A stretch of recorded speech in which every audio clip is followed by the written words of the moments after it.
The autumn wind whistled through the crags of the Bighorn Mountains, carrying with it the acrid smoke from the mining camps that dotted the slopes like festering wounds on the land.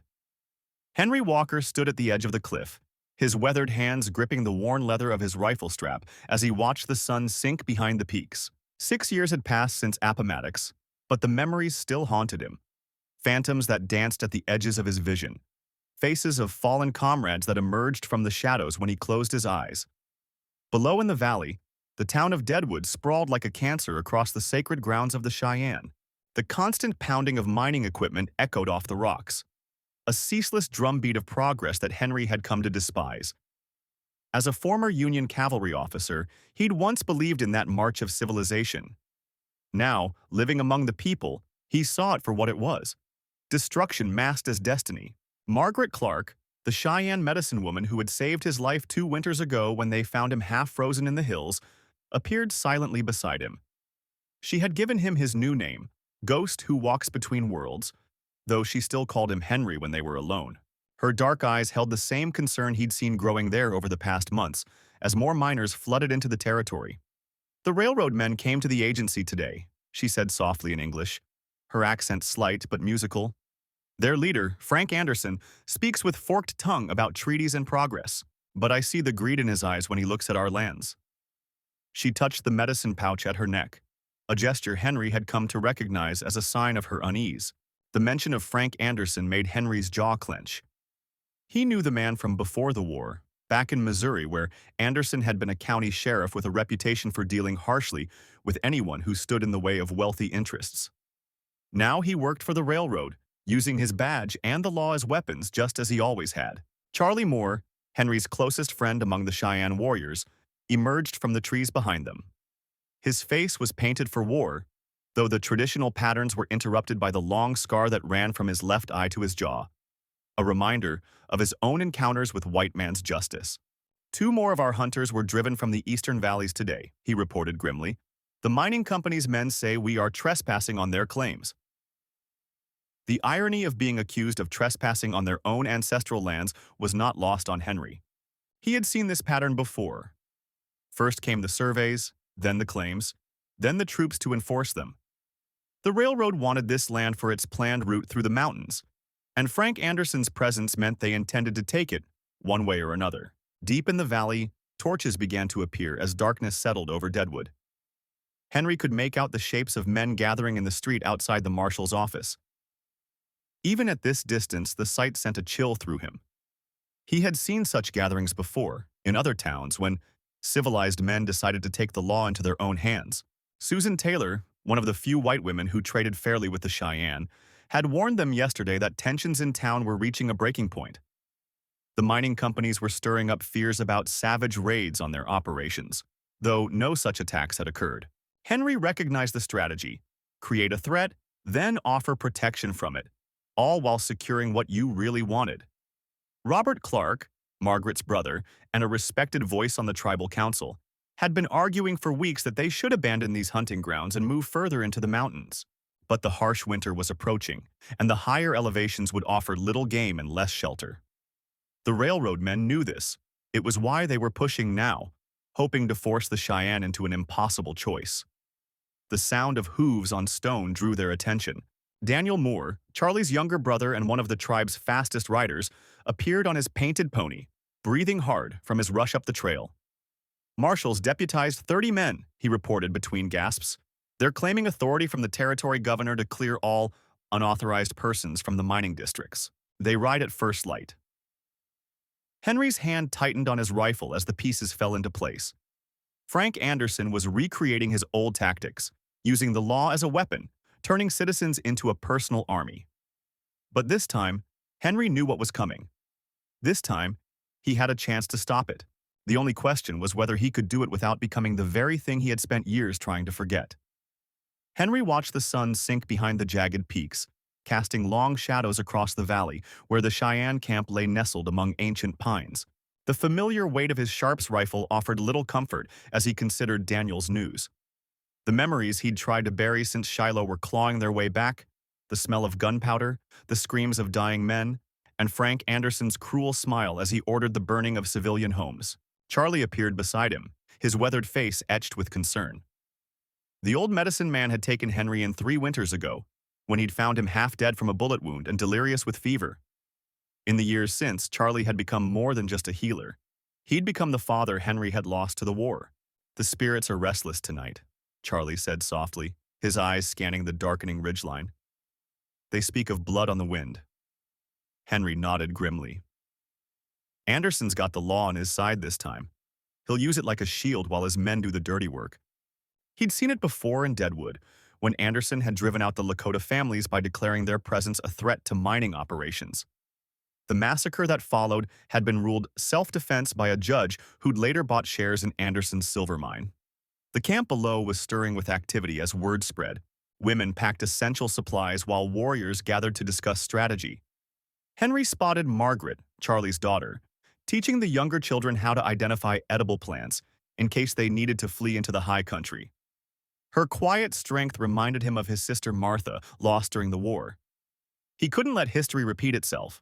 Robert, the tribe's best hunter, approached with a map drawn on deerskin. "There's an old mining tunnel that runs through the mountain," he explained, pointing to a series of markings. "The entrance collapsed years ago, but we've been clearing it. If Anderson's men come from the south, we could move the elderly and children through to the other side." The tunnel had been dug by Chinese laborers who died in a cave-in, their spirits said to still wander the dark passages. Henry studied the map, his military training taking over. The tunnel could work, but it was risky. A single torch could reveal their position, and if Anderson's men found the exit. He pushed the thought away. "We need to split their forces," he said finally. "Make them think we're fleeing north while we move the vulnerable south through the tunnel. But we'll need a distraction." Daniel spoke up from where he'd been listening. "The mining camp at Crystal Creek. Most of Anderson's new deputies came from there. If something were to happen to their equipment..." He let the suggestion hang in the air. Henry understood. Sabotage could delay them, force them to protect their investments instead of pursuing the tribe. The wind picked up, carrying the scent of pine and approaching snow. Henry felt the familiar tightness in his chest, the weight of lives depending on his decisions. He'd sworn never to raise a weapon in anger again after the war, but Anderson had left him no choice. The question was whether he could find a way to protect his adopted people without becoming the killer he once was. Charlie placed a hand on Henry's shoulder, his touch grounding. "The path of peace is not always straight," the old man said wisely. "Sometimes we must fight so that others may live in harmony." In his other hand, he held a small leather pouch. Inside was the medicine bundle he'd used to heal Henry's wounds, both physical and spiritual. As night settled over the valley, Henry made his decision. He would ride to Crystal Creek before dawn, alone. If he could destroy the mining equipment without bloodshed, it might buy enough time to get the tribe to safety. But first, he needed to send a message to Susan, the telegraph operator in Cheyenne who still owed him a favor. Perhaps there was another way to fight Anderson, not with bullets, but with the truth about his corrupt dealings. The stars emerged one by one, ancient lights watching over ancient lands. Tomorrow would bring violence or salvation, and Henry knew that whatever path he chose would change him forever. He checked his ammunition, saddled his horse, and prepared for what might be his last ride as the man he had become among the Cheyenne. The war chief he'd been during darker days stirred in his memory, but this time, he would fight on his own terms. The pre-dawn air bit cold against Henry's face as he guided his horse through the narrow mountain passes. Patches of snow still clung to the shadowed recesses between rocks, remnants of winter refusing to yield to spring. His thoughts drifted to the medicine man's words about balance, how nature herself demanded equilibrium. The approaching railroad threatened more than just the Cheyenne's land. It would destroy an ancient way of life that Henry had come to cherish. As he crested a ridge overlooking Crystal Creek, the first hints of industrial invasion became visible.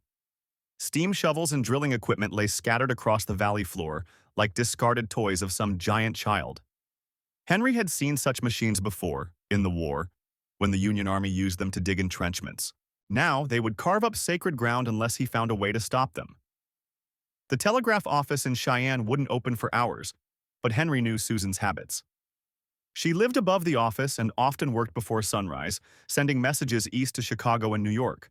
Henry Walker gazed across the windswept valley where the Cheyenne camp nestled against towering granite cliffs. 6 months had passed since the tribe took him in. 6 months of learning their ways and slowly beginning to forget the horrors that had driven him here. But as he watched dust clouds rising from the new mining operation just 3 miles distant, his chest tightened with familiar dread. The railroad surveyors were getting closer. Frank Moore, the mine supervisor, had been making regular trips to the tribal lands, always flanked by armed guards and bearing documents from the territorial governor. The tribe's chief, whom Henry had come to know as Charlie, refused each demand to relocate with quiet dignity. But Henry recognized the growing desperation in the older man's eyes. He'd seen that same look in commanders' faces before impossible battles. The visions still came at night, screaming horses, cannon fire, the faces of fallen comrades. But now they were interwoven with new fears. The thought of this peaceful valley running red with blood, of women and children fleeing as their lodges burned. Henry knew too well how these conflicts typically ended. The mining company had the law on their side, even if that law was built on corruption. Daniel Clark, the local marshal in nearby Deadwood, was deep in the mining company's pocket. Henry had witnessed him accepting payments from Moore's men behind the Golden Nugget Saloon. When confronted, Clark had simply smiled and suggested Henry mind his own business if he wanted to keep breathing.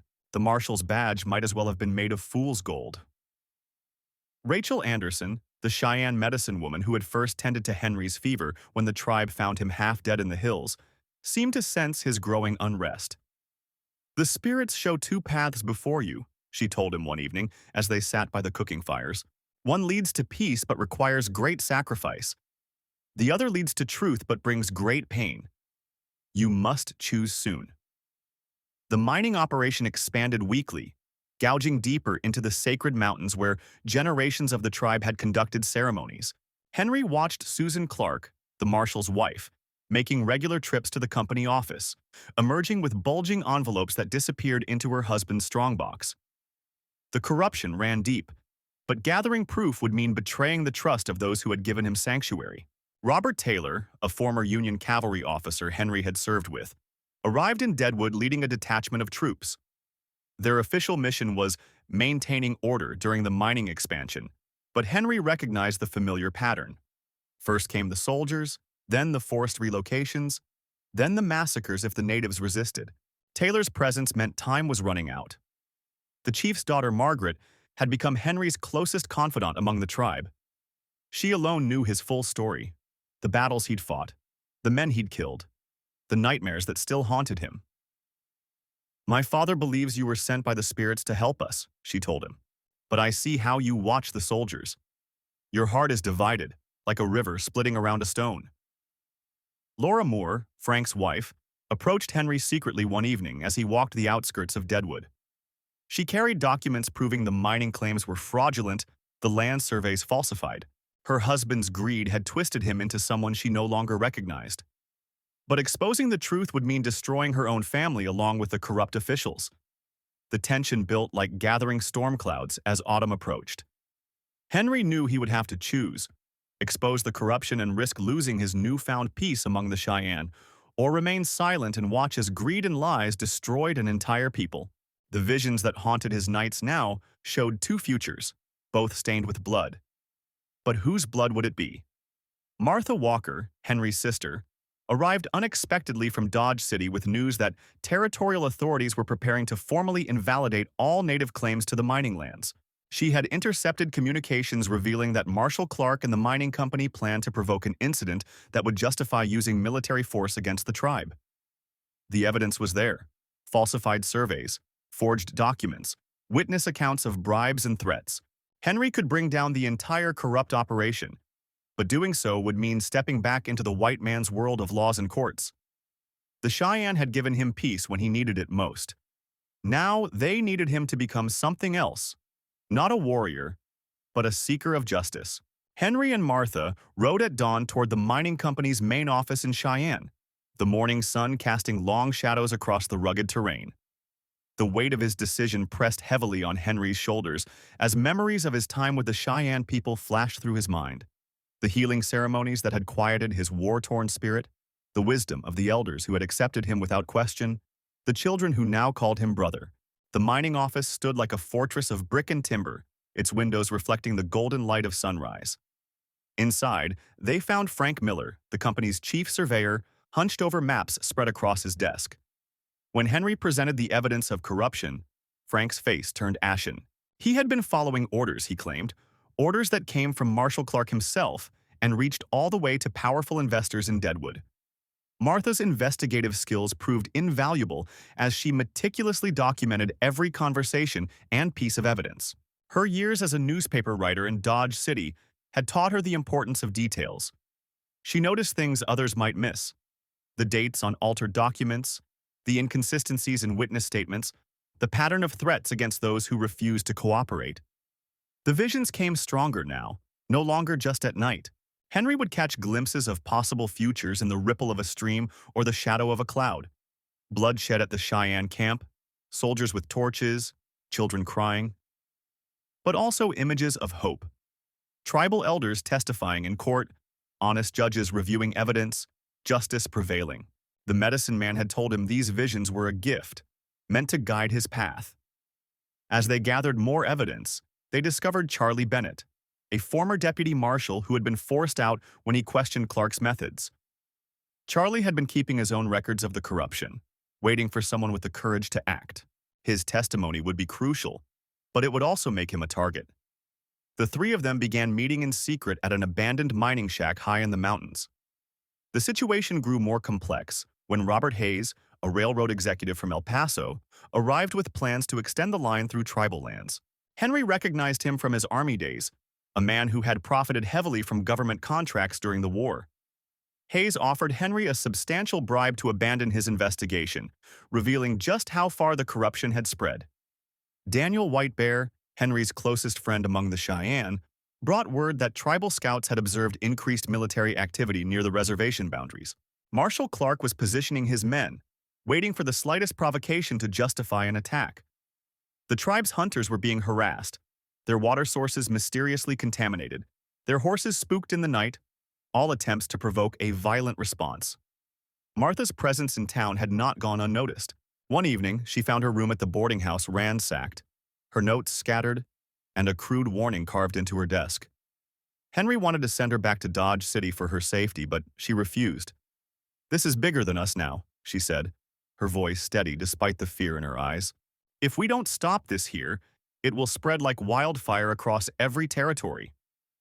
The mining company's private militia, led by a ruthless former Confederate officer named Johnson, began conducting exercises near the tribal hunting grounds. Their rifles gleamed in the sun, a not-so-subtle threat to anyone who dared oppose the company's interests. Henry recognized their type: men who had never left the war behind, who still sought enemies to fight and territories to conquer. As autumn approached, bringing the first crisp winds down from the mountains, Henry realized time was running short. The mining company would need to begin operations before winter set in, and Marshall Clark was growing impatient. The evidence they had gathered painted a clear picture of corruption, but delivering it to honest authorities would take time. Time the Cheyenne people might not have. In his heart, Henry knew that justice through the white man's courts might come too late to save his adopted people. The visions were becoming more urgent, filled with smoke and gunfire. He would have to find a way to stall the mining company's plans while Martha and Charlie pursued legal channels. And somehow, he would have to convince the Cheyenne warriors to resist the provocations, to fight this battle with patience rather than arrows and rifles. Henry spent long hours in council with Whitehawk, the Cheyenne chief, explaining the complexities of the white man's legal system and the importance of avoiding armed conflict. The old chief listened patiently, his weathered face revealing nothing, but Henry could sense his growing frustration. 3 young warriors had already been killed in accidents near the mining company's camp, and the tribe's hunters reported armed men patrolling well beyond their claimed territory. One crisp morning, Martha arrived at the Cheyenne camp with troubling news. She had intercepted telegrams between Marshall Clark and the mining company executives in Deadwood. They were planning to provoke an incident that would justify bringing in military forces. Henry's stomach churned as he recalled similar tactics used during the war, the deliberate escalation that led to massacres of innocent people. The autumn winds carried wood smoke and the sound of children playing, reminding Henry of all that was at stake. He had found peace here among the Cheyenne, learned to quiet the screaming memories that had driven him from Dodge City. The mountain winds howled through the mining camp as Henry Anderson crouched behind a stack of timber, his heart pounding against his ribs. Below him, torchlight flickered across the faces of 24 railroad men led by Marshal Frank Taylor, their Winchester rifles glinting in the darkness. The Cheyenne camp lay just over the ridge, his adopted family sleeping unaware of the approaching danger. 6 months among them had taught Henry more about peace than his entire life before, but now he faced an impossible choice that would shatter that hard-won serenity. Through his brass spyglass, Henry could make out Marshal Taylor, conferring with Robert Clark, the railroad's chief surveyor. He'd served with both men during the war, trusted them once. But that was before he'd discovered their scheme to force the Cheyenne from their ancestral lands through false accusations of raiding the mining operations. Before he'd learned how deep the corruption ran in the territorial office, with Taylor and Clark pocketing bribes while innocent people died. The medicine man, Charlie Walking Bear, had warned Henry this day would come, had seen it in his vision quest smoke. "Two wolves fight in your heart," he'd said, "the soldier who follows orders and the warrior who follows truth." Henry hadn't understood then, but watching Taylor position his men for the attack, the meaning became crystal clear. His old life and his new one were about to collide in blood and gunfire. Rachel Moore, the tribe's adopted healer who'd nursed Henry back to health after finding him half dead in the hills, would be among the first casualties if Taylor's men opened fire. The thought of her gentle hand stilled forever by his former brothers-in-arms made bile rise in his throat. She'd shown him how to use native herbs to quiet the screaming Civil War memories that had driven him to desert his marshal's badge in Deadwood. The crack of a twig made Henry spin, Colt drawn, to find Daniel Walker, his old deputy, standing there with palms raised. "Knew I'd find you up here, Henry," Daniel whispered. "Taylor's lost his mind. He's going to murder those people to cover up his deals with the mining company. I've got proof, letters, receipts, everything. But we've got to move fast." Henry studied his friend's face in the starlight, seeing the same disgust he felt reflected there.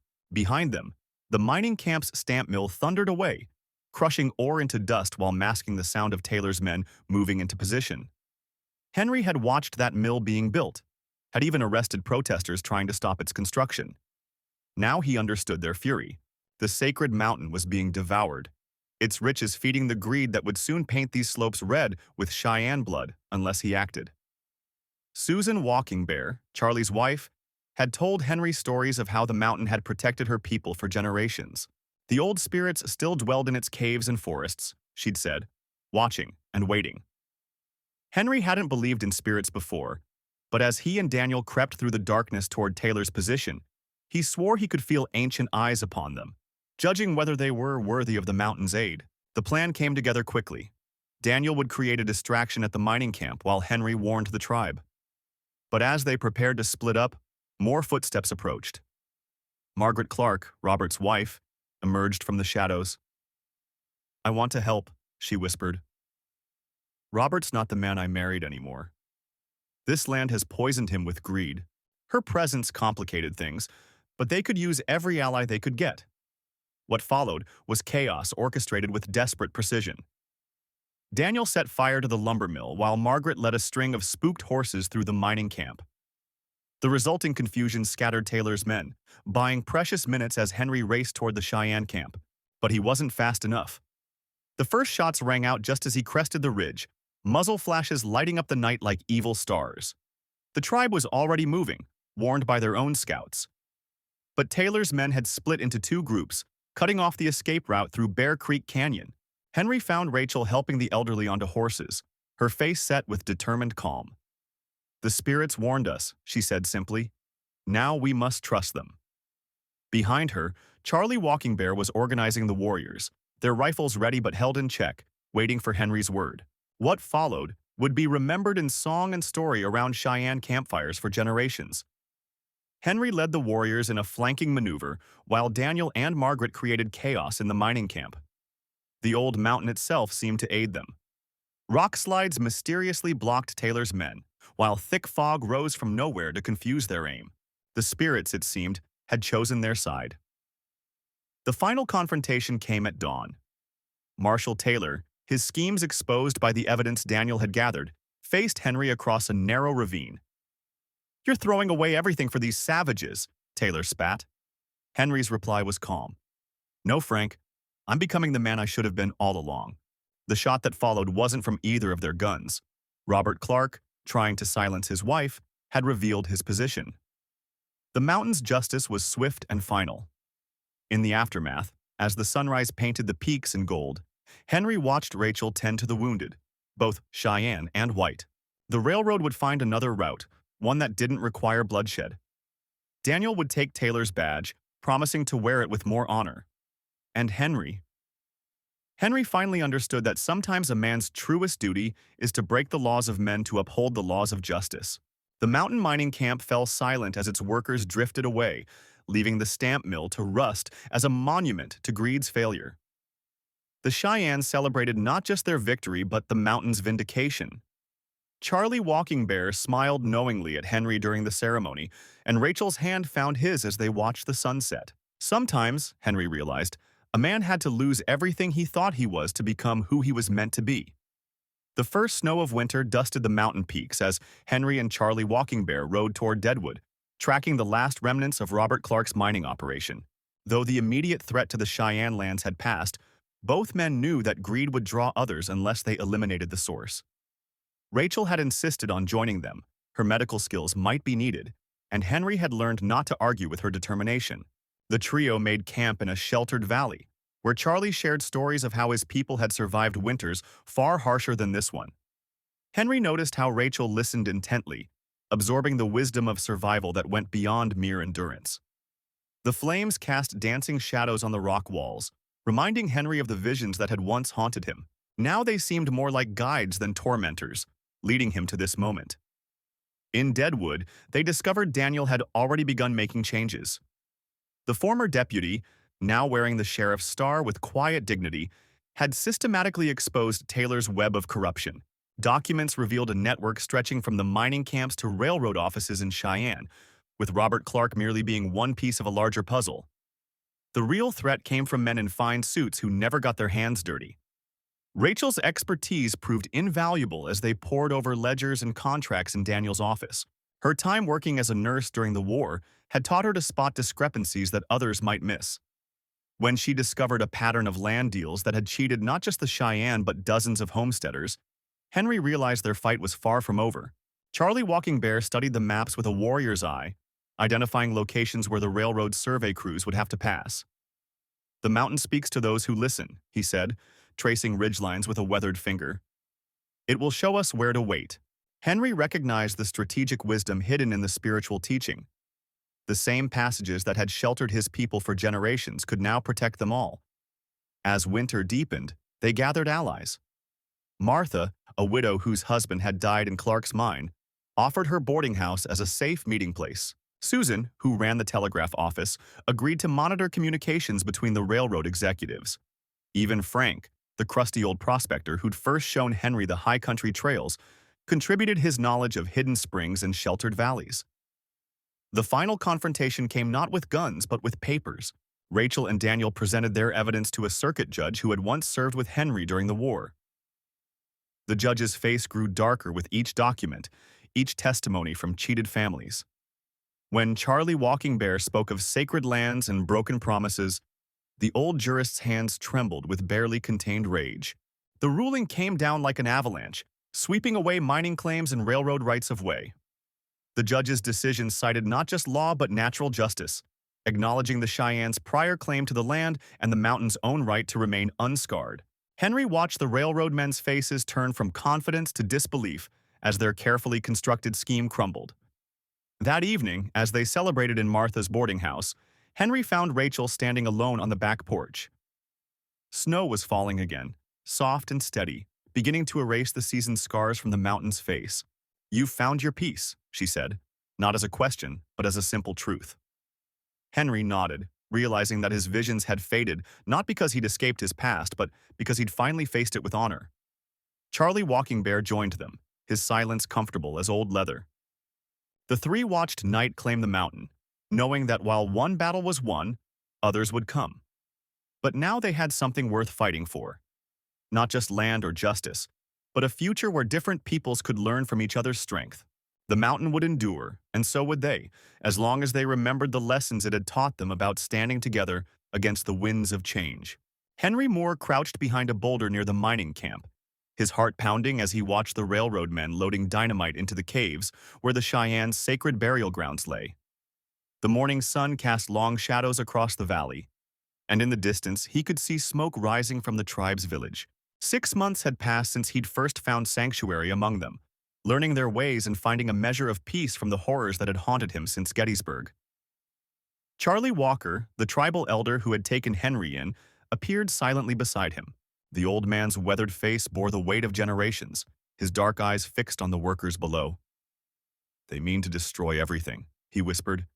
"Not just the graves of our ancestors, but the very heart of our people." Henry nodded grimly, knowing that the mining company's claims of legal authority were built on lies and corrupt dealings with the territorial government. In the camp below, Frank Anderson, the mining company's chief enforcer, barked orders at his men. Henry recognized him from their days serving together in the Union Army, where Frank's capacity for casual cruelty had earned him both fear and respect. Now, he wore a marshal's badge, bought with railroad money and sealed with the blood of anyone who stood in their way. The sight of his former commander made Henry's chest tighten with remembered trauma. Margaret Taylor, the schoolteacher from Deadwood, who had been documenting the mining company's violations, had managed to smuggle out evidence of their corruption to newspapers back east. But Henry knew help would come too late if they didn't act soon. The previous night, she had shown him documents proving that Robert Clark, the territorial judge, had accepted massive bribes to declare the Cheyennes' land claims invalid. The sound of approaching horses drew Henry's attention.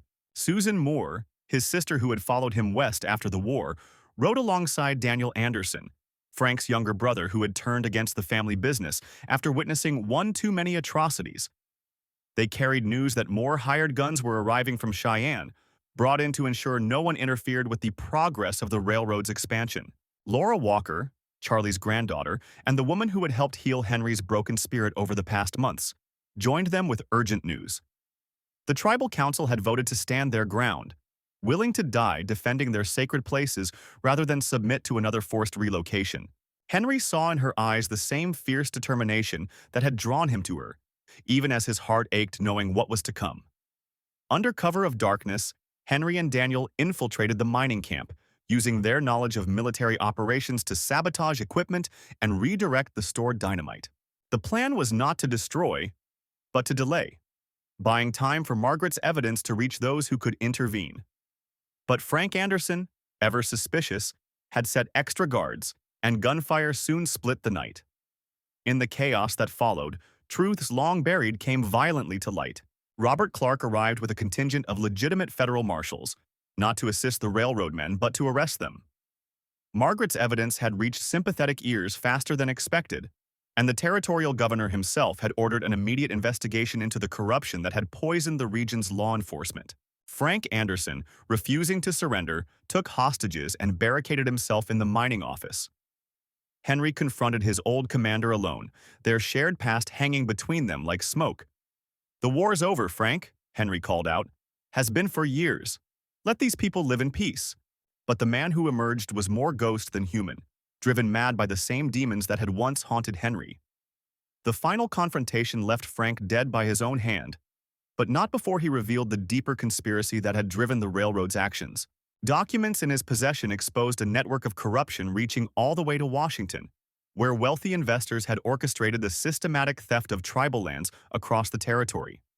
Martha Clark, the judge's wife, had been secretly gathering evidence for years, working with Margaret to build an irrefutable case. In the aftermath, the Cheyenne retained their lands through a new treaty, one written with their input and guaranteed by federal law rather than empty promises. Henry and Laura married in a ceremony that bridged two worlds, while Susan and Daniel established a legal practice in Deadwood dedicated to defending tribal rights. Charlie Walker lived to see his great-grandchildren born into a world where their heritage was protected rather than erased. The caves that held the ancestors remained undisturbed, and the railroad found a different route through the territory. Henry's nightmares gradually faded, replaced by dreams of a future he could finally believe in. The corruption that had nearly destroyed a people had been exposed and excised, leaving behind the possibility of genuine healing. In the end, it wasn't bullets or badges that had won the day, but the courage of those who dared to stand for truth against the machinery of greed.